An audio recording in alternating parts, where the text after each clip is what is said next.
Tafadhali tuketi chini, asanteni sana. You can sit. You can sit. Ladies and gentlemen, let me first take this opportunity to apologize.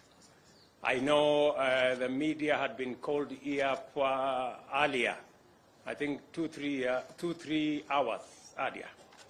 We thought we would crack this because I had so many professors.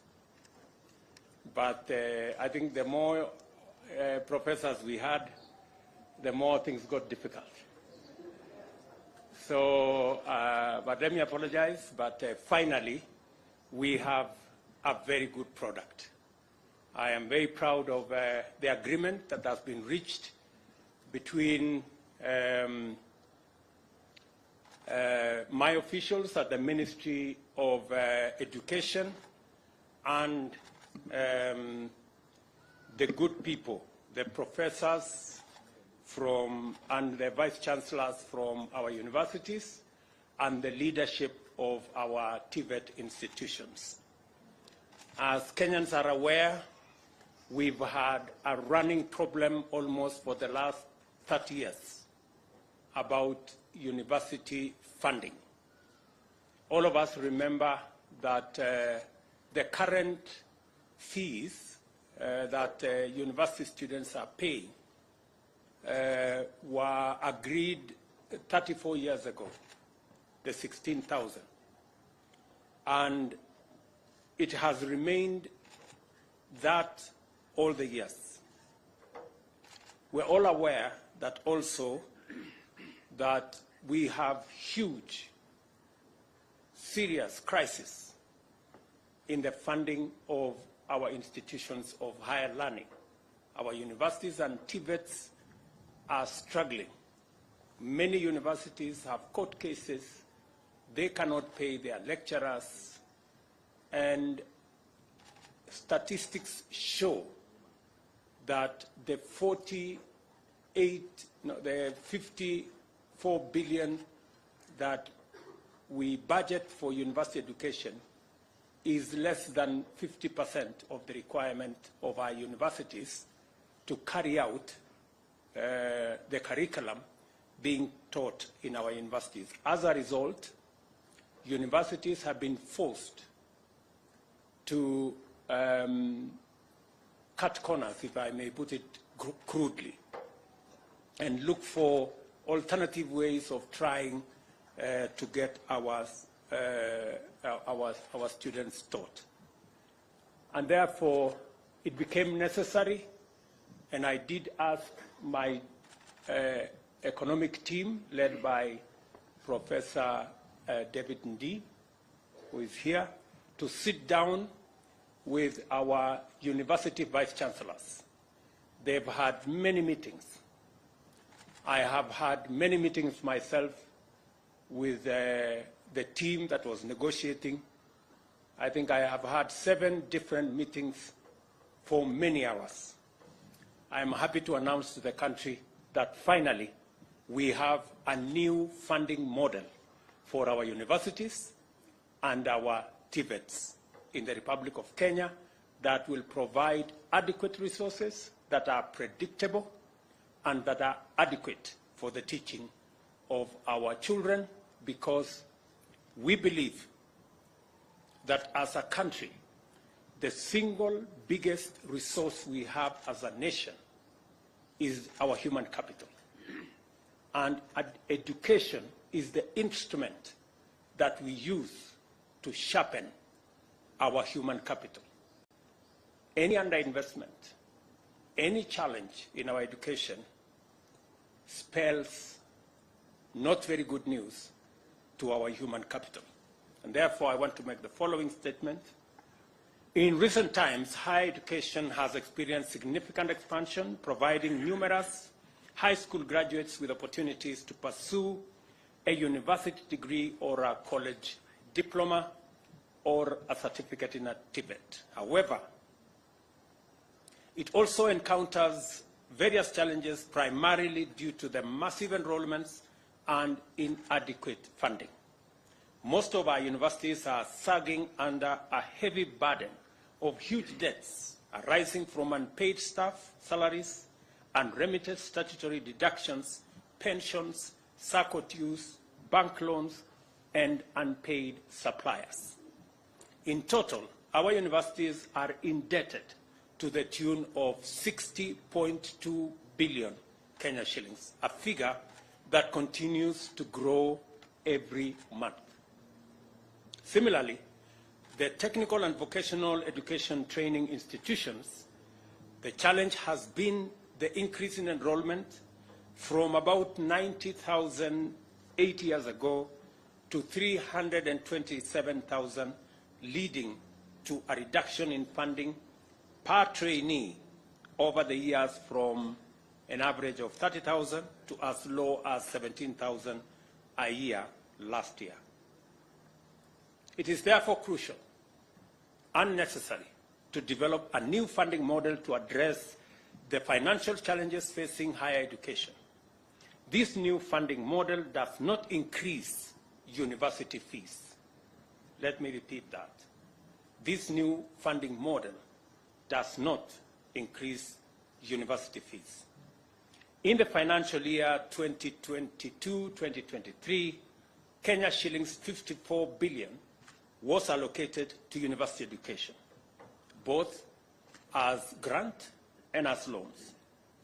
In the next financial year, under the new model, we are increasing the budgetary allocation from 54 billion to 84.6 billion, an extra 30.6 billion.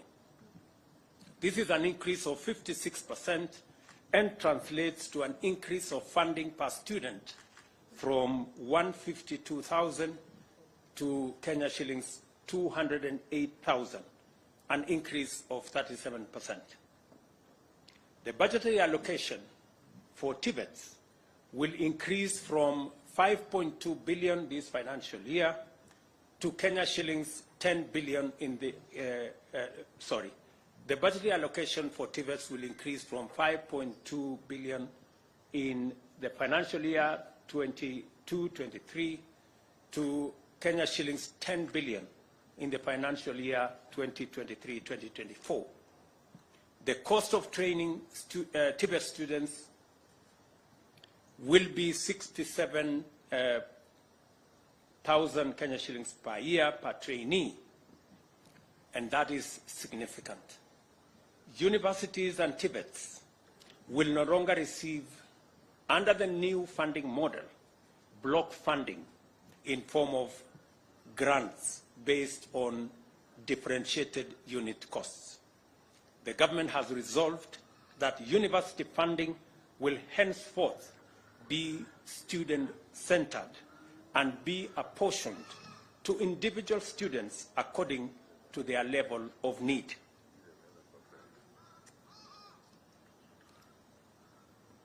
Funding to students shall combine scholarships, loans, and household contributions on graduated scale, scientifically determined by means testing instrument. The means testing instrument is an instrument that has been developed by Higher Education Loans Board over the last 20 years. Students will be categorized according to 4 levels of need. Vulnerable, actually 3 levels: vulnerable, less vulnerable, and able. All students shall be supported adequately to meet the cost of the program they choose to pursue. No student will ever be left behind. The government shall fully fund the vulnerable students, who comprise 29% of students joining university. And these are 45,000 students will be funded fully by the government of Kenya. And in our TVET institutions, 42,000 students this year will equally be funded fully by the government of Kenya. Their parents will contribute nothing. The funding shall be through government scholarships and loans. For the first time, students whose households are at the bottom of the pyramid shall enjoy equal opportunity in accessing university and Tibet education. Their households shall not make any contributions towards the education of their children because of their financial status.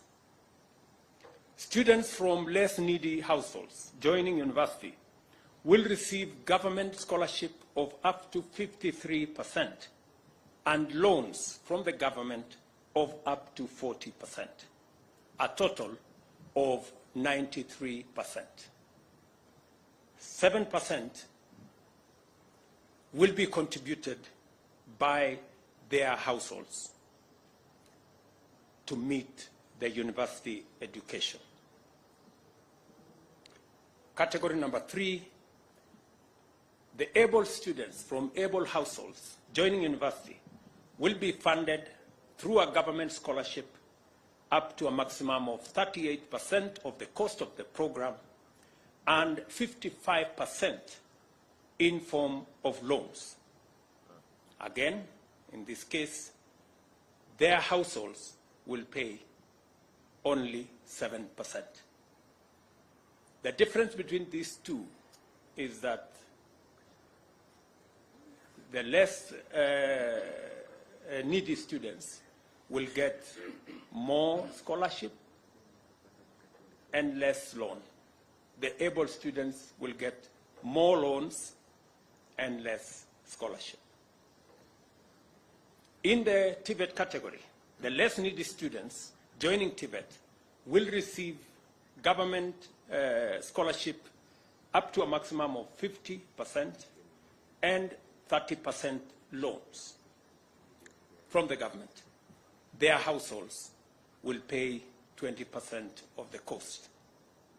The able students joining Tibet will be funded to the tune of 32% for government scholarship and 48% for government loans, and their households will equally contribute 20% of their costs.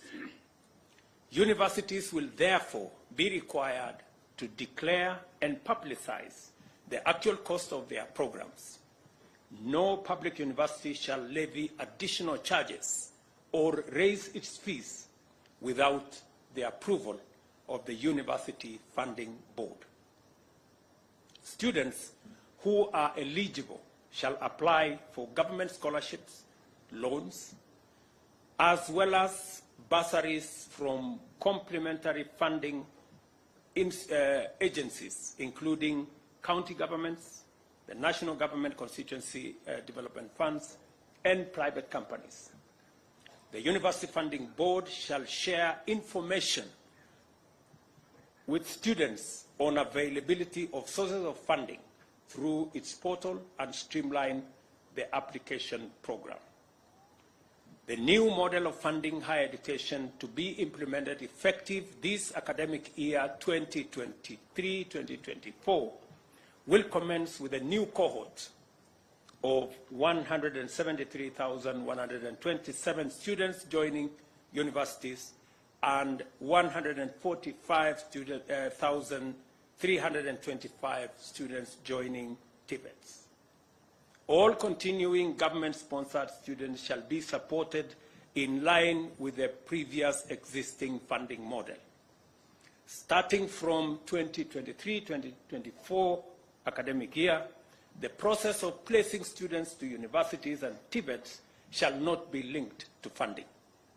All universities and Tibet shall, with immediate effect, disclose and provide information on the cost of their academic programs to the Kenya University and Colleges Central Placement Service. The Placement Service shall publish this information prior to placement of students so that students can choose the universities they want to join. With a new funding model, universities and Tibet will be motivated to raise additional resources and to enhance the quality of education so as to attract more students. Overall, there will be 4 funding streams to ensure the sustainability of university and Tibet. This shall include student-centered funding, the one I have explained. We are going to interrogate now research funding. We are going also to separate this from capital infrastructure grants that will now go to universities for development of university facilities. And also we will be encouraging fee for service, such as consultancy, where universities can provide this service. Having developed an elaborate framework on student-centered funding, we shall turn our attention to the other three funding options in the short term. Let me also explain that we have agreed with these good people that the Kenya National Bureau of Statistics will work out how these fees will be graduated year by year, will give us the model so that we do not end up with the situation where we are today, that we are using numbers that were agreed upon 30 years ago. These numbers shall keep increasing year by year, depending on what the Kenya National Bureau of Statistics gives us, what is that factor that we are going to be working on. The Cabinet Secretary for Education shall take immediate action to operationalize the new funding model as it has been agreed between the Government of Kenya and our university and TVET institutions. I can take a question or two. Asanteni sana.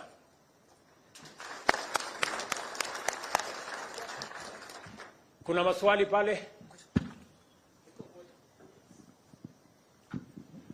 My name is Shadrach Miti from KTN. We know up to now there has been an unusually delayed opening of the COPS portal. Perhaps in the discussion, how soon are we going to see that so that now students can start applying for the same? And in the discussion, were there any agreements around placing governments, students in private universities, because it's a discussion that has been on for some time? Thank you very much. We did not open the portal by COPS because we needed to agree on the funding model, and we needed to agree not to admit students to universities and TVETs without us having a plan on how their funding and their education would be carried out. We've postponed this challenge for many years, and as a result, our universities and TVETs have suffered a great deal. And many of the vice chancellors you see here have gray hair, not because of old age, but because of trying to manage the situation in their universities. And so we decided that it is time that we sat down, figured out, and I am very pleased to note that these great ladies and gentlemen from our universities, their contribution in developing this model has been immense. In fact, our work was made very simple because they came with the good ideas that we assembled and got this funding model in place. COPS was waiting for this meeting. So I am confident that by when I saw the lady in charge of COPS was here, by when we have discussed on what we are going to do with our private universities. And the agreement has been that, just like has been before, students who join private universities will qualify for loans from the Higher Education Loans Board. They will, however, not qualify for scholarships from the government of Kenya. I think that's the only issue, because we believe that the students in our private universities equally deserve our support. That's why we have said they will qualify for Higher Education Loans Board, just like all the other students. The scholarship from government will only be limited to students in public universities. Any other question? My name is David Muchongo from the Daily Nation. You have given the categories of the students that we will be the vulnerable, less vulnerable, and able.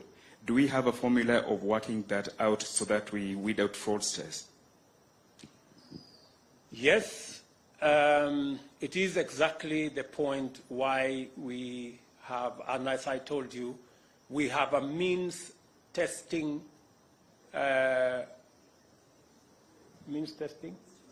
instrument.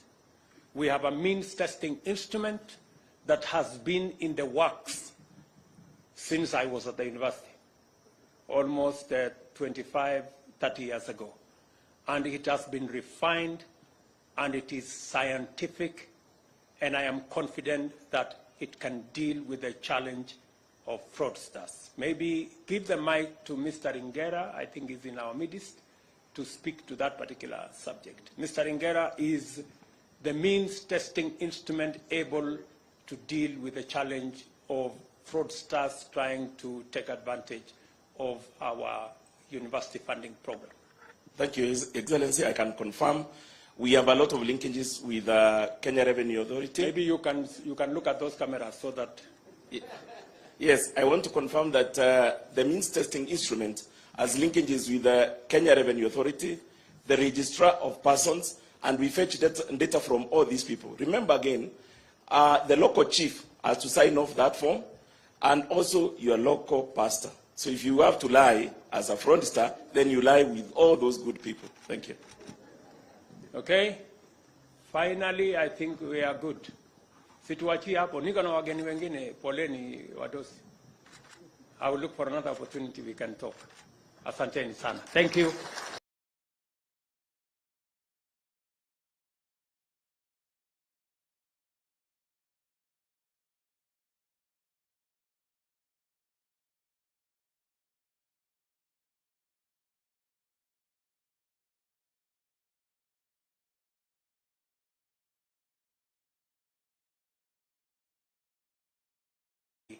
Issue because we believe that the students in our private universities equally deserve our support. That's why we have said they will qualify for Higher Education Loans Board, just like all the other students. The scholarship from government will only be limited to students in public universities. Any other question? My name is David Muchongo from the Daily Nation. You have given the categories of the students that we will be the vulnerable,